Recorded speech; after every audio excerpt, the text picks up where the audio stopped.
2 लाखाच्या पुढे कॅश घेऊन जायला परवानगी नाही.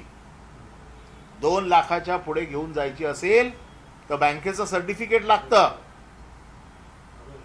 आणि ह्यांनी म्हटलेलं आहे लाखो रुपयाची कॅश मला वाहतूक करावी लागते, मला द्यावे लागतात पैसे.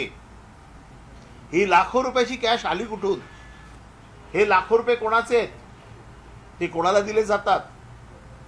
आणि ज्या माणसावरती शस्त्र बाळगल्याचा गुन्हा आहे बेकायदेशीर, ज्या माणसावरती खुनाचा गुन्हा होता, ज्या माणसावरती खंडणीचा गुन्हा होता, जरी तो न्यायालयातनं सुटला असेल तरी त्याची पार्श्वभूमी तर डागाळलेली आहे.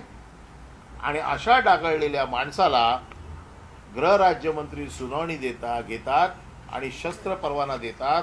शस्त्र परवान्यामध्ये त्यांनी असं म्हटलेलं आहे, अपिलार्थी समृद्धी डेव्हलपर या नावाने बांधकामाशी संबंधित फर्म आहे आणि 15 वर्षापासून पुणे आणि अहमदनगर येथे ते बांधकाम काम करतायत. अहमदनगर येथे अपिलार्थी शेती होती.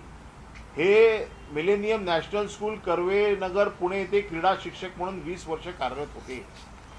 मला सांगा, शिक्षकाची कारकीर्द ही डागाळलेली असते.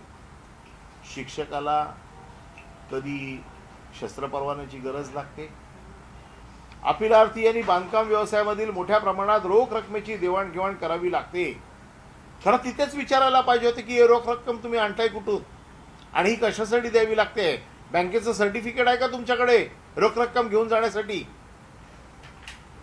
हे सगळं विचारावं लागतं. आणि हे न विचारता अपिलार्थी यांचा बांधकाम व्यवसाय असल्यामुळे या व्यवसायातील स्पर्धेमुळे काही व्यावसायिकांची त्यांचे शत्रुत्व निर्माण झाले होते. व्यावसायिकांशी शत्रुत्व नाहीये, हे गँग मधलं भांडण आहे.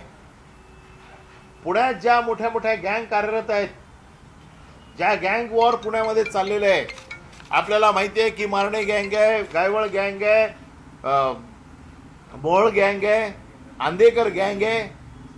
एवढ्या आणि छोट्या मोठ्या 70 गँग पुण्यात आहेत. आणि जर गँगस्टर असेल, दुसऱ्यांचे जीव घ्यायला ज्याला मजा वाटते, दुसऱ्यांचे हातपाय तोडायला ज्याला मजा वाटते, त्यांना स्वतःच्या जीवाची भीती आहे म्हणून सरकार परमिशन देते. हे सगळं जे काही केलेलं आहे, अपिलार्थी यांच्या पोलीस आयुक्तांच्या कार्यक्षेत्रात 3 गुन्हे दाखल झाले होते. सदरचे गुन्हे 2010-15 मधील आहेत. अपिलार्थी यांनी उपरोक्त गुन्ह्यातून दोषमुक्त केले असून न्यायालयाचे आदेश त्यांनी सादर केलेले आहेत. हे जरी दिलेले असले तरी त्याची पार्श्वभूमी ही पोलिसांनी सांगितलेली आहे ना तुम्हाला. ती रेकॉर्डर घेतली नाही का तुम्ही? ती रेकॉर्डर घ्यायला पाहिजे. त्याची जर पार्श्वभूमी तुम्ही सांगितलेली आहे, पोलिसांनी दिलेली आहे, पोलिसांनी ही ऑर्डर रिजेक्ट करताना पूर्ण रिझन सकट ऑर्डर रिजेक्ट केलेली आहे. म्हणजे पोलीस जीवाच्या आकांताने प्रामाणिकपणे